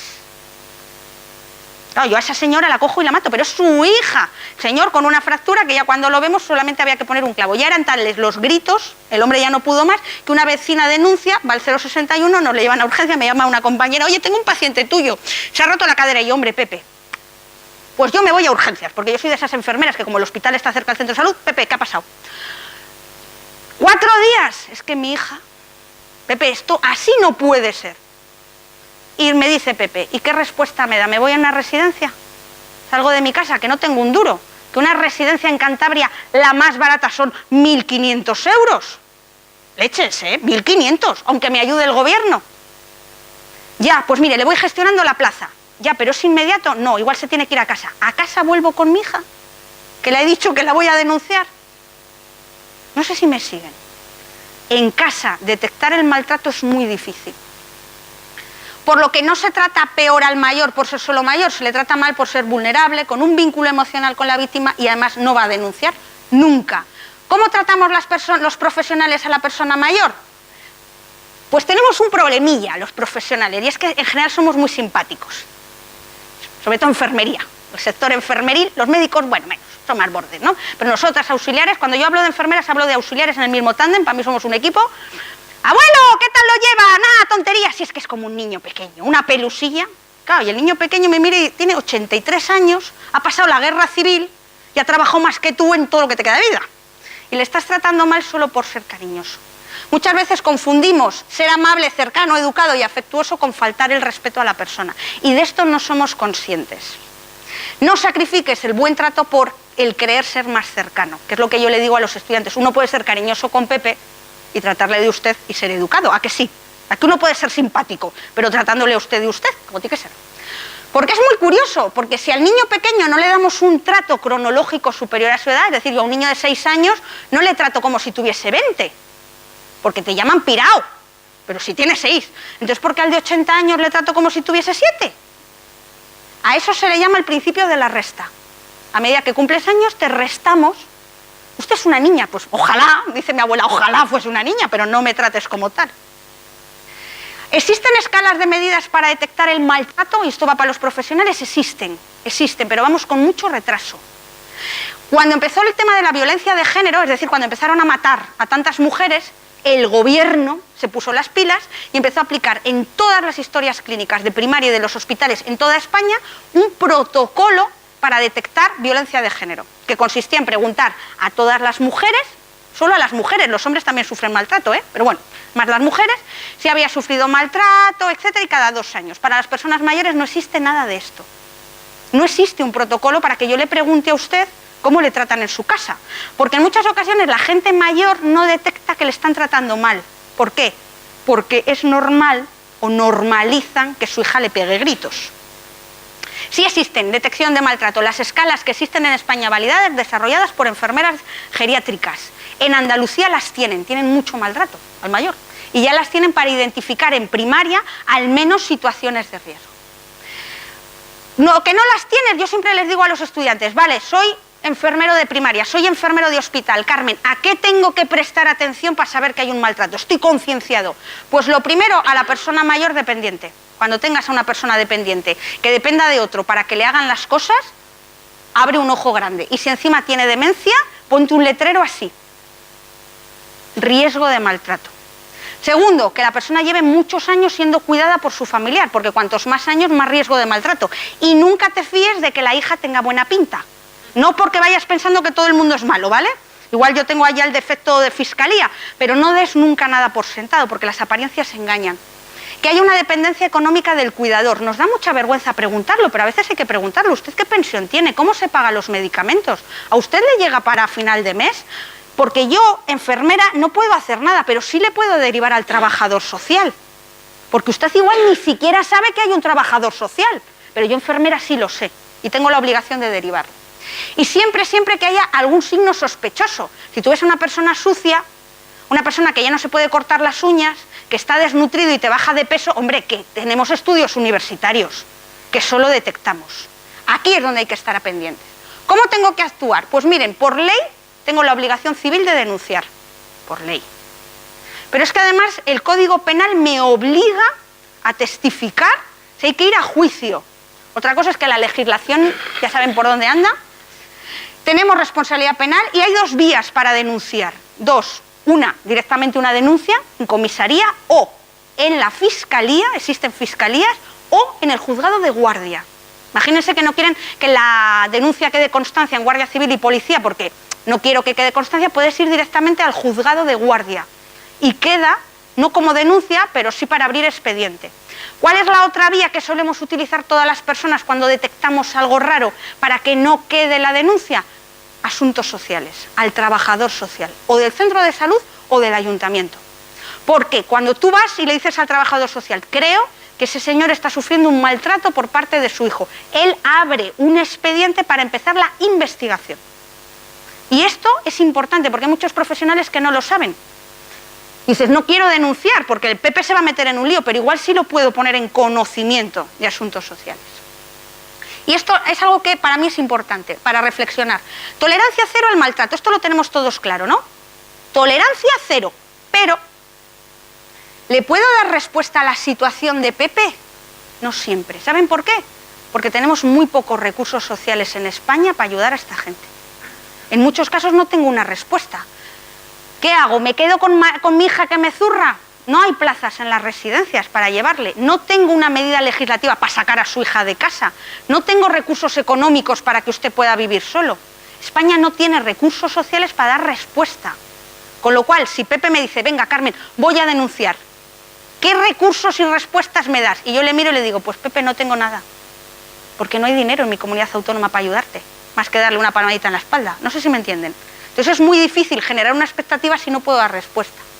Y además hay una línea roja muy delgada que separa, esta frase es muy importante, hacer lo correcto de hacer lo prudente. No siempre hacer lo correcto es lo más prudente, y me voy a explicar. No siempre hacer lo correcto es lo más prudente, y me voy a explicar. Pepe, hemos denunciado a tu hija. Ya, pero tengo que volver a casa. Pepe vuelve a casa y su hija le envenena esa noche. Esto es un caso que ha pasado en Asturias, porque la ha denunciado. ¿De quién es la culpa? Fíjense lo que acabo de decir. Pepe denuncia a su hija, vuelve a casa, la hija se entera y le envenena esa noche. Estos son casos extremos, no sé si me están entendiendo. Por desgracia, ¿qué cuerpo se le quedó a esa enfermera? No sé si me entienden, no siempre hacer lo correcto Es lo más prudente. Por eso, la línea roja que separa esta situación hay que evaluarla. Antes de denunciar, hacer una profunda reflexión en equipo, en el equipo sanitario. La enfermera no estamos solas, también hay médicos y auxiliares y psicólogos. Tenemos que hacerlo en equipo, yo sola no voy a denunciar. ¿Para qué? Porque el mayor que vive en el hogar y además está bien cognitivamente, ¿cómo le puedo ayudar? Prevención y abordaje, y estas son las 4 pautas que tiene que seguir cualquier profesional. La primera de todas, estar alerta. No den nunca nada por sentado. No den por sentado que esa hija tan estupenda, que se deshace y es una hija amantísima, amantísima, resulta que es una hija de su madre en casa. No sé si me están entendiendo, ¿vale? Estar siempre alerta, y esto lo hacemos muy bien los sanitarios. Segundo, valorar por rutina.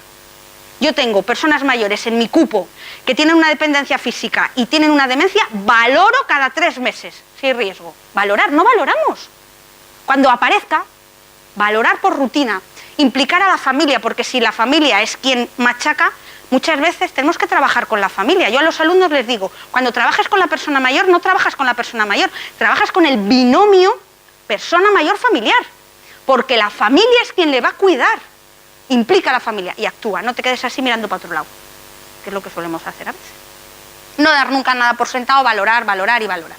Bien, ya voy acabando. ¿Qué es lo que quieren las personas mayores y qué es lo que necesitan? Y aquí viene lo del buen trato. Pues desde hace ya 20 años hay muchas iniciativas, esta que ven aquí abajo de buen trato a las personas mayores, contra el maltrato, Ayuntamiento de Santander, lo hace el Ayuntamiento de Santander durante toda la semana. Hacen talleres para concienciar a la gente de que hay que tratar bien al mayor. No van orientados a prevenir el maltrato, sino a fomentar el buen trato. También pues, hay iniciativas como la Guía Práctica del Buen Trato a las Personas Mayores de la Sociedad Española de Geriatría, del Gobierno de Aragón, Trato Bueno a las Personas Mayores, la Sociedad Española de Enfermería Geriátrica y Gerontológica, de la que yo soy vocal por Cantabria. Es decir, hay sociedades científicas que fomentan tratar bien a las personas.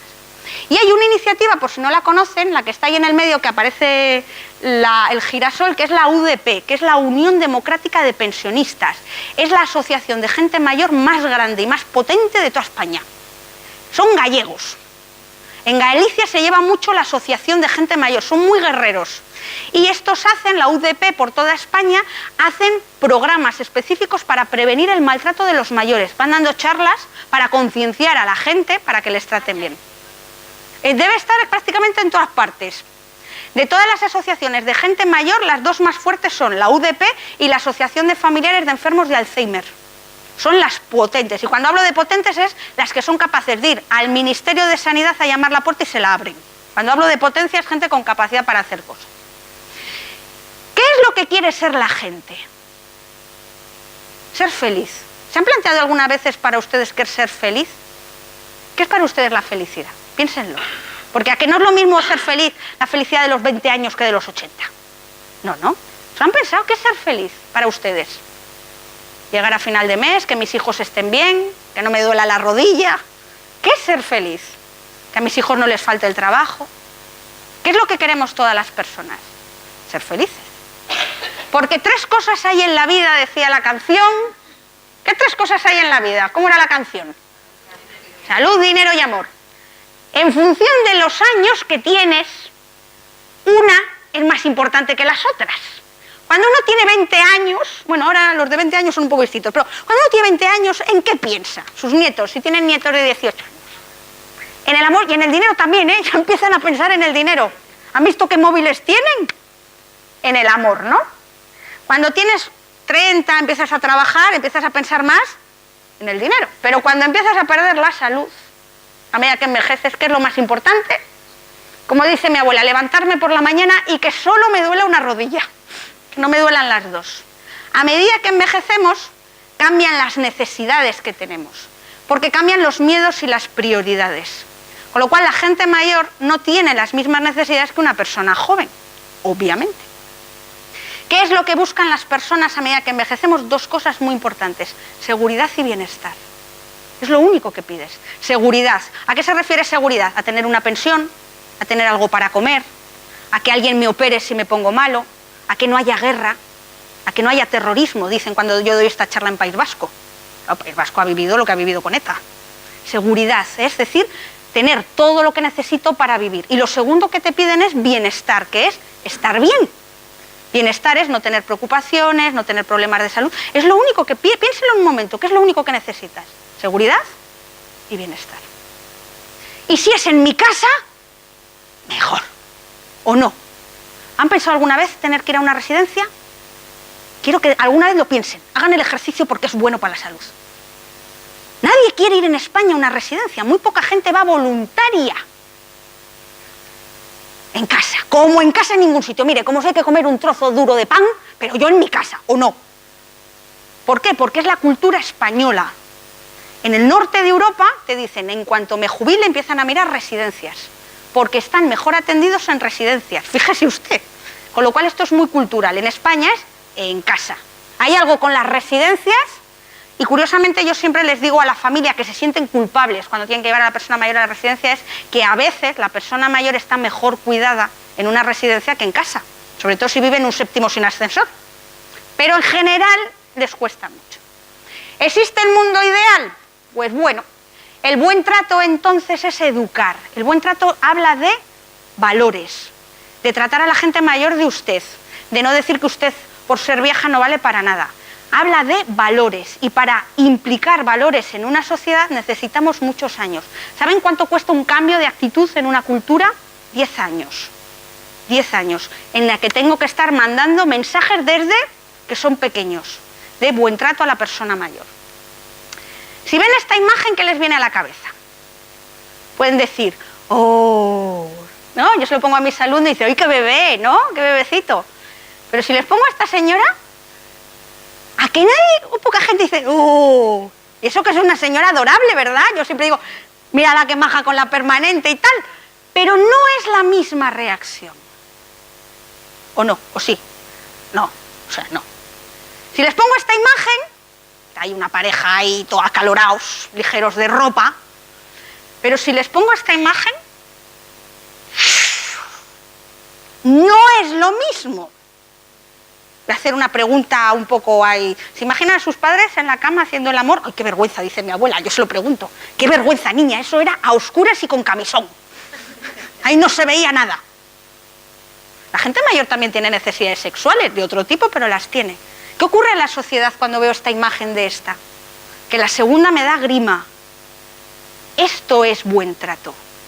Estos son actitudes, estos son valores, en las cuales se fomenta más la gente joven que la gente mayor. Esto es lo que yo pongo a mis estudiantes de enfermería, que no quieren trabajar con gente mayor. Decía el ganador del Premio Nobel de Medicina hace ya unos años, un oncólogo, Draucio Varela, decía, en el mundo actual, y esto es real, se está invirtiendo 5 veces más en medicamentos para la virilidad masculina y silicona para mujeres que en la cura del Alzheimer. De aquí a algunos años tendremos viejas de tetas grandes y viejos con pene duro, pero ninguno de ellos se acordará de para qué sirve. Esta frase tiene años, pero es real. El Alzheimer, que es la enfermedad más incapacitante que tienen las personas mayores, es en la que menos se investiga. Para que se hagan una idea, el Alzheimer cuesta al sistema sanitario más que los accidentes cerebrovasculares, el SIDA y el cáncer juntos. Porque 18 años tener una persona con máxima dependiente es un gasto económico importante. Pero no se invierte en el Alzheimer. ¿Por qué? Porque como lo tiene la gente mayor y se van a morir, prefiero invertir en Viagra. ¿Me siguen, verdad? Esto es valores y esto es actitud. Esto es maltrato en contra del buen trato. Porque tenemos una valoración donde decimos la gente joven es activa, alegre, rápida, el adulto activo y sereno, pero cuando hablamos de alguien mayor, hablamos de que son lentos, no sirven para nada. Mi abuela hace una cosa muy curiosa, ustedes también lo hacen. Cuando está hablando con alguien de su edad, dice, este chico o esta chica, no sé si ustedes hablan así, o abuela que tienes 87, este chico, porque psicológicamente tú no tienes la edad que dices tener, no lo tienes. Sin embargo, cuando mi abuela habla de un señor o una señora en el centro de día que no le cae bien, dice, ese viejo de ahí. Y yo, abuela, que tú misma los tratas mal, que me dejas en feo. Pero es verdad, esos viejos, en cambio, este chico, cuando se echó novio era este chico. Es decir, la cultura española, incluida ustedes, habla mal de la gente mayor. Envejecer es una desgracia, decimos, ¿no? Por eso la duquesa de Alba se operó tantas veces. Pues esos son que la vejez es valorada con adjetivos más negativos, es lo que se llama estereotipos y prejuicios. Y el más importante de la vejez es el ajeísmo. Ajeísmo es tratarte peor solo porque tienes muchos años. Imagínate que este señor viene a pedir trabajo. Este señor es ingeniero de caminos, 40 años en la empresa. Este chico que es más joven ha terminado la carrera ayer. Me vienen a pedir a mí trabajo. ¿A quién solemos contratar? Al joven, no solo por no pagarle la antigüedad, que esa es otra, porque claro, este me va a exigir más. Claro, el mayor tiene más. Al joven, porque no quiero gente mayor. La mayor tasa del paro en España con la crisis es de los 45 para arriba. No encuentran trabajo. Eso es muy duro, porque la sociedad no quiere a la gente mayor, no valoramos la experiencia. Eso se llama ajeísmo, que es cuando la persona va al médico y le dicen, me duele la rodilla, y el médico dice, eso es de la edad. Y el mayor dice, la otra tiene la misma edad y no me duele. Eso es ajeísmo. Cuando dice, ¿eso qué te pasa? La edad. ¿A qué esto lo han oído? Ahí me duele la espalda. La edad. Es más, nos lo decimos unos a otros. Eso es ajeísmo. Y el término gerofobia. Gerofobia es rechazo o fobia a la gente mayor. Es la actitud negativa hacia los adultos mayores. Se cree que surge del miedo de las generaciones jóvenes a envejecer y de su rechazo a lidiar con los retos económicos y sociales. Hay 3 tipos de gerofobia. La social, es decir, la sociedad rechaza al mayor, no sirve para nada. La gerofobia profesional. Yo, profesional, no le voy a tratar a usted la cadera porque total se va a morir y es un gasto sanitario. Y la gerofobia comunal, cuando el resto del barrio rechaza a la persona mayor. La gerofobia en España está muy imbrincada. Estos son valores y actitud. ¿Algunas iniciativas contra la gerofobia? Pues hay una muy interesante, no sé si la conocen, que son los pueblos para gente mayor. No sé si conocen, hay una comuna paradisíaca de los abuelos, hay varias, una está en Torre Mocha del Jarama, en Madrid, y es gente mayor que se jubiló y dijeron, vamos a vivir en comunidad y vamos a hacer una residencia nosotras, es la más grande de toda Europa. Se gestionan entre ellos, ponen ellos dinero y se cuidan ellos. Es como si ustedes, los mayores de la sala, deciden irse a vivir juntos a un pueblo. Ustedes se gestionan, ustedes saben lo que les hace falta, porque yo igual como joven no lo sé, y esto tiene mucho, mucho éxito, viene de Suecia y de Francia de la década de los 60. Pero esto lo pusieron hace unos años. Pero el recorte de al lado es del año 1977, que decía, una ciudad para ancianos a punto de ser terminada, en el 77. Es decir, copiábamos el modelo de los suecos y de los franceses, que es un sistema colaborativo que surge en Dinamarca en los años 60, donde la gente mayor no va a vivir a una residencia, se van a vivir juntos. Yo conozco a mucha gente mayor, vecinas, sobre todo que se han quedado viudas, que se van a vivir juntas por el tema de costes económicos. Esa es una solución contra las residencias y la institucionalización.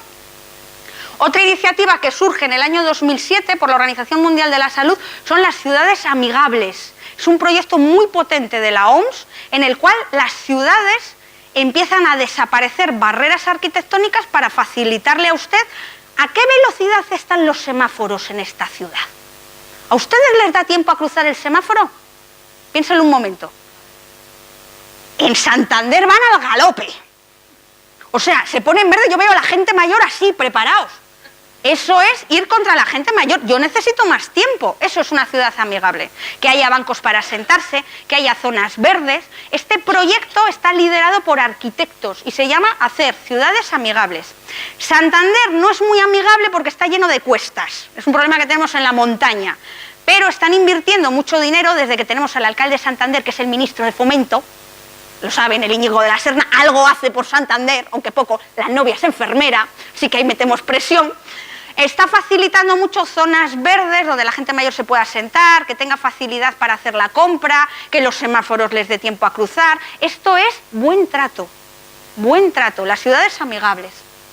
Y después están empezando a construir centros, hospitales e instituciones, en España no hay ninguna, que se llaman amigables con la persona mayor.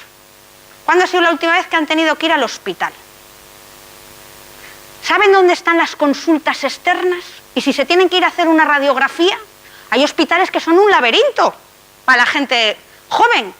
Los hospitales amigables con la gente mayor lo que hacen es facilitar que usted no se me pierda en el hospital. Que si usted está sola en urgencias, haya alguien con usted. Que si usted tiene una demencia y entra sola a hacerse una radiografía, alguien le pregunte, Pepe, ¿qué tal está? Y no te das cuenta que la persona tiene una demencia. Eso es a lo que se está evolucionando. En España todavía no hay nada. Decían que había un anteproyecto de ley de hospitales amigables con el gobierno anterior, pero debe seguir en un cajón. Y esto me encanta, lo hace este colegio, y me encanta, que es lanzar en las redes sociales, en Twitter y en Facebook, lo que se llaman microedadismos. Es decir, eso típico que se dice, uy, ese Alzheimer se te está yendo a la cabeza. Eso es un insulto para la gente que tiene Alzheimer.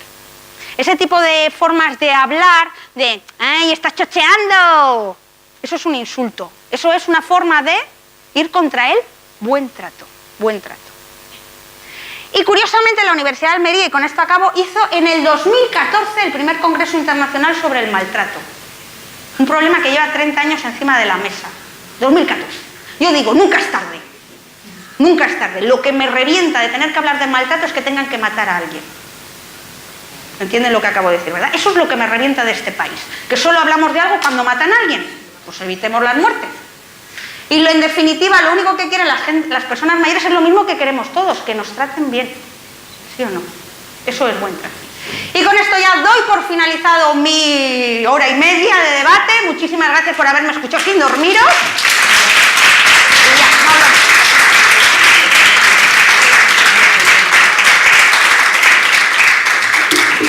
Muchas gracias, Carmen. Impresionante. Sabíamos que eras una gran oradora, pero creo que deberíamos poner una Carmen Sarabia en todas las comunidades autónomas para crear conciencia y visibilidad a este problema que solamente, como te has dicho, la punta de iceberg. Si queréis pasamos al turno abierto de palabra. Yo no voy a hacer ninguna pregunta para dar facilidad a los que estáis aquí que podáis preguntar algo a Carmen. ¿Alguien quiere preguntar algo en relación a lo que ha comentado o dicho? Álvaro, ¿alguna diferencia entre Cantabria y Mallorca en el sistema sanitario? Al micro. Llevo poco tiempo, llevo 3 meses nada más, pero yo vengo de estar 8 años en Andalucía y sí que he visto mucha diferencia ahí. Ahí sí, además he estado como director de una residencia de ancianos y sí he visto bastante diferencia en la cultura del cuidado de la persona mayor. ¿Para bien en Mallorca? En Andalucía quizá es que es distinto. No puedes decir de un sitio ni si para mejor, para peor. Aquí en Mallorca, ya te digo, estoy trabajando en la planta de medicina interna. Y vejez pura y dura, mediante interna. Genial. Y de momento no me ha dado tiempo a ver mucha diferencia, pero sí puedo hablar de mis 8 años en Andalucía y ahí sí noté diferencia. Insisto, no sé si para mejor o para peor.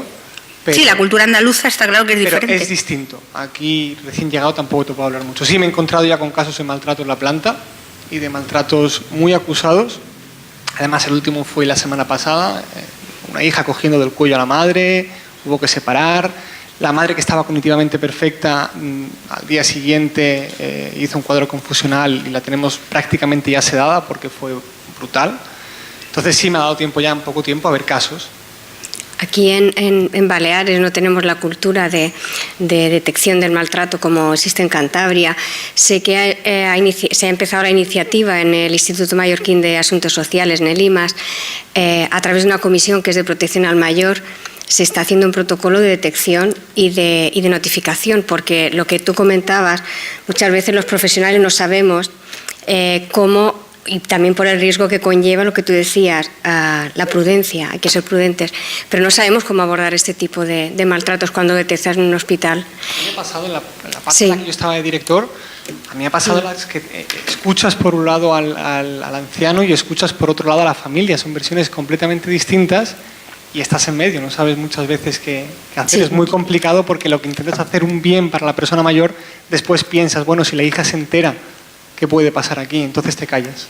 Yo trabajo en un hospital de media estancia, en un sociosanitario, y lo que comenta Carmen de que detectas situaciones de riesgo o ya las ves y jamás quieren presentar una denuncia en contra de hijo, hija, porque es muy complicado.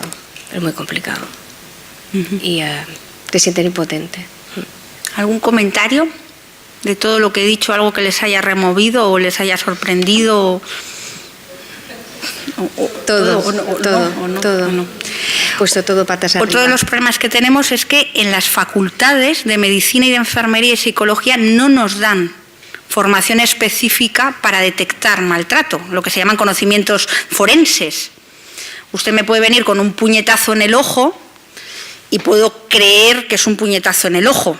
Pero yo lo que hago para confundir a los estudiantes, porque soy muy mala, hay una patología que cursa como si te hubiesen pegado 2 puñetazos en los ojos, que se llama el síndrome del mapache, que ocurre cuando tienes una lesión de base de cráneo. Y cuando la ven los alumnos dicen, le han pegado, resulta que lo que tienes es un accidente de coche. No damos formación para detectar maltrato. No es fácil. La ONU, Organización de Naciones Unidas, dice que es la situación más compleja de detectar. La física es fácil, pero la psicológica es muy difícil, porque la persona no entiende que su hija le insulte sea algo malo. Normalizamos muchas conductas, lo vemos como normal. La pegaba porque la quería. ¿Le suena esta frase? Eso es normalizar el maltrato. Bueno, hola.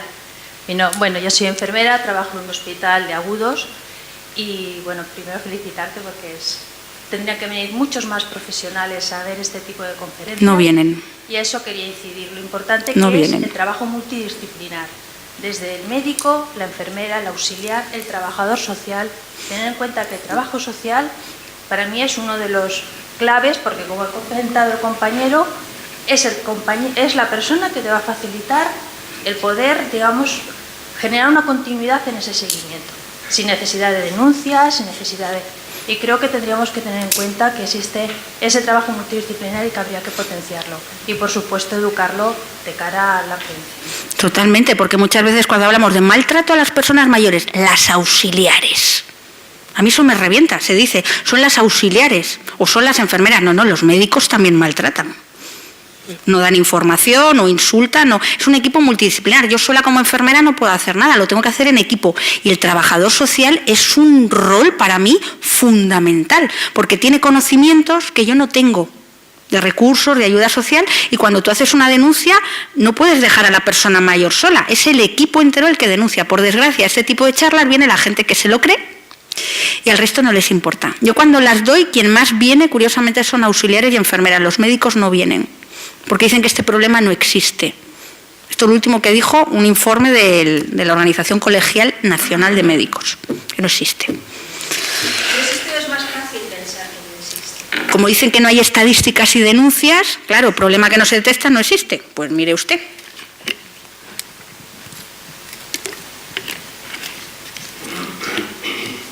En primer lugar, muchas gracias por la disertación, las explicaciones, que todo ello contribuye a mejorar.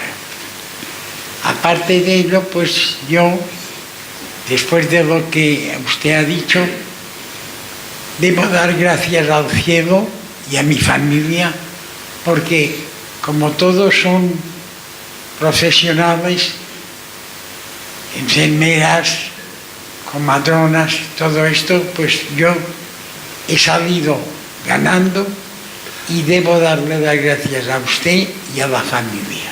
¿A que usted también ha tenido algo que ver para tener hijos así?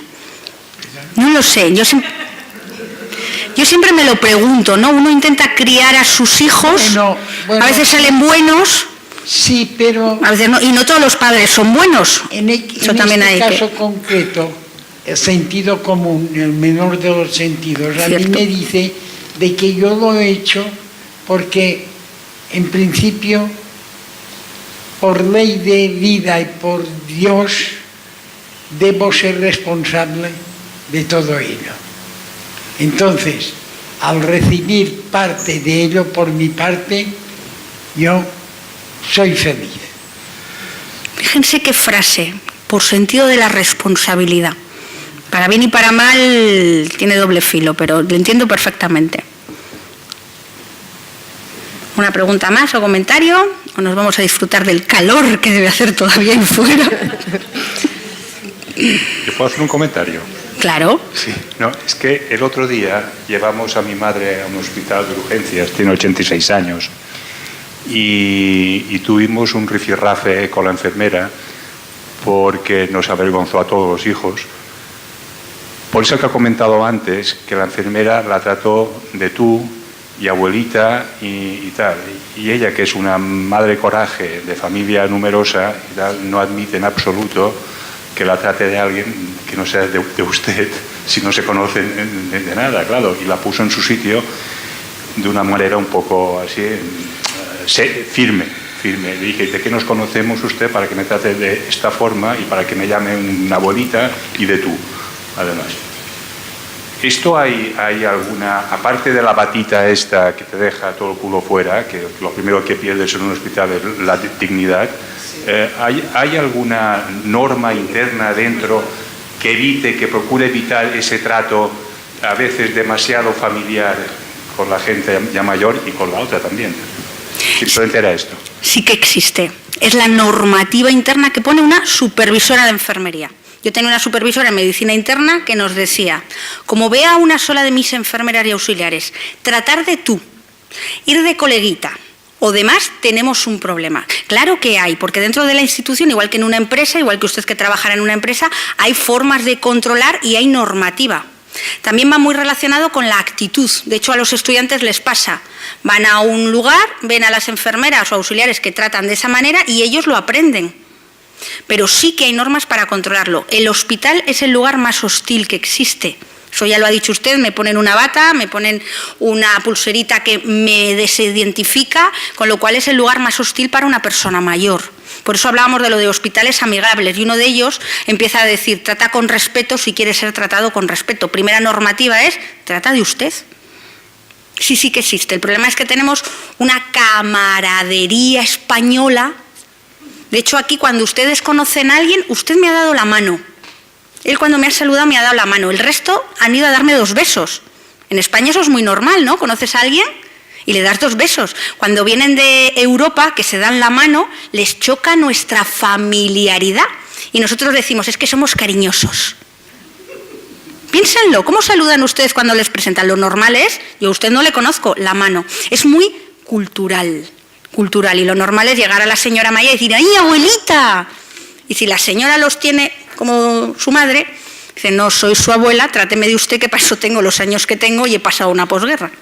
Pero es muy actitudinal y la gente joven cada vez tratamos más de tú. Lo de tutear, ¿no? Es como muy frecuente, pero es muy actitudinal.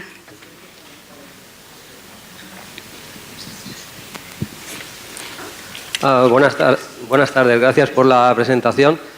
Pero a mí, yo soy técnico en emergencias y una de las cosas que jurídicamente me ayuda bastante, sobre todo con gente que tiene movilidad reducida y eso, son las llagas por presión, que además está apoyado jurídicamente y uno puede actuar individualmente al margen de la familia.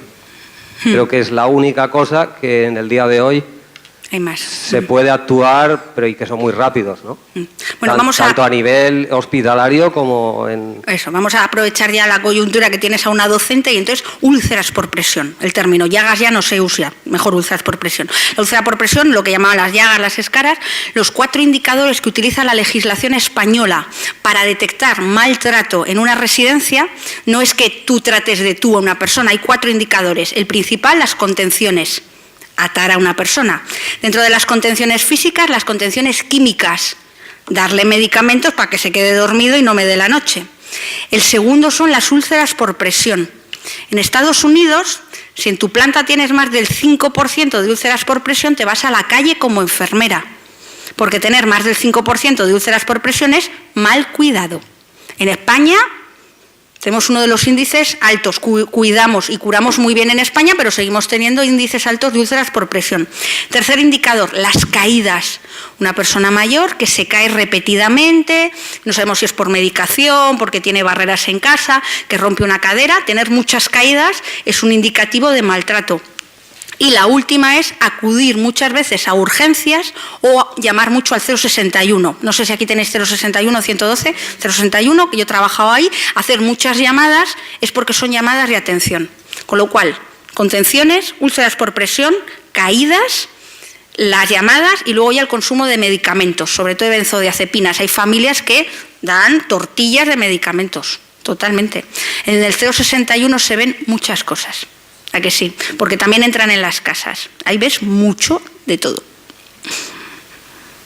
¿Alguna pregunta? Había una por aquí.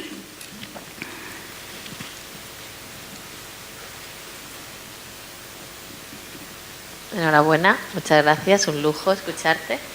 Y nada, quería comentar que un poquito la idea que has dicho, ¿no? De que a veces el problema de la denuncia es que no tenemos los recursos.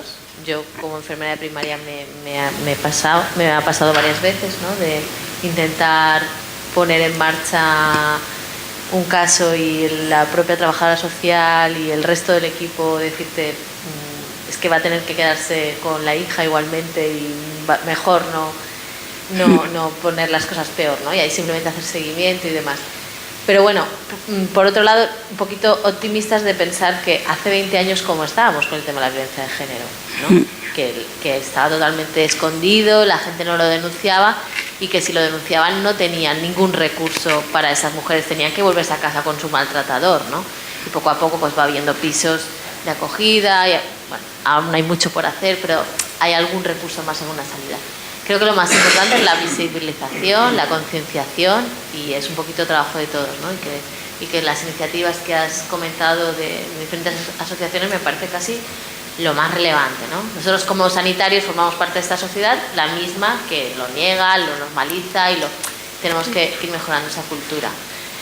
Y por otro lado, bueno, pues sí, reivindicar la importancia de primaria para la detección de estas cosas, igual que cuando se puso en marcha el protocolo de detección de violencia de género, que se hicieran cosas al respecto.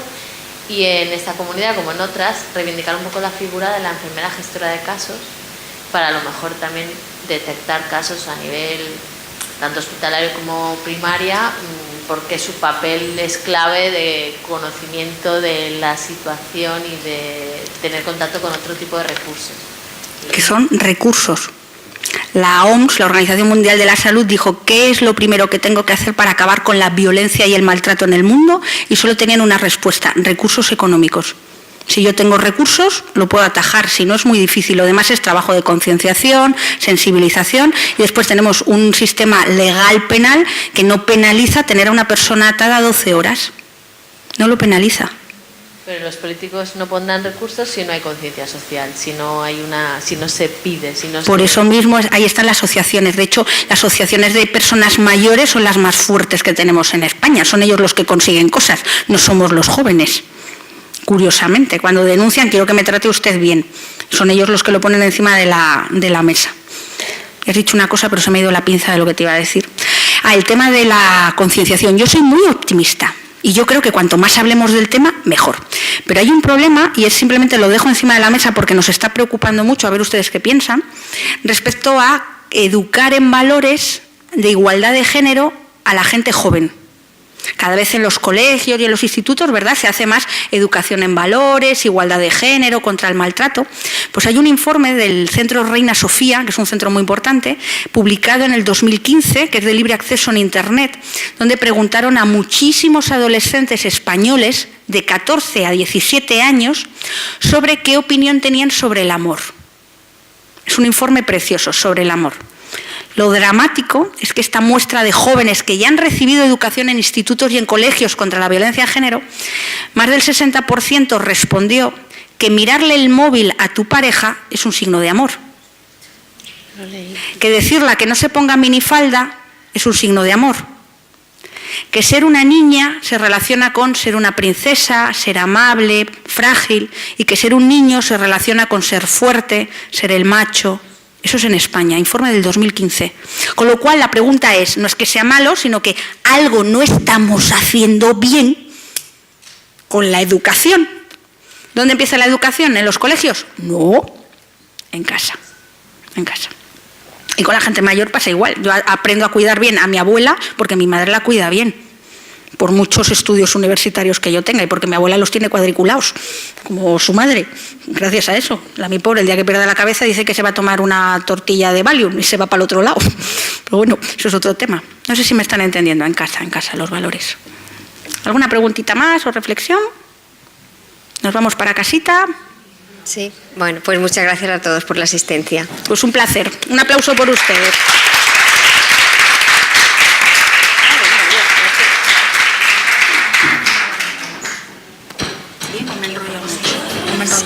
Sí.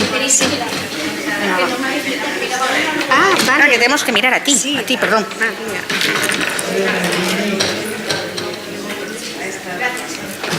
Bien, no me enrolla mucho. Es que me he empezado y he dicho... Bestia, brillante. Me enrolla bueno. mucho. Qué manera de hablar. Qué manera de... Tira. Unas manos aquí con delicadeza. A ver. Estas Pues hay que manos con estar delicadeza. Manchadas, ¿no? Sí, ahora. Ahí.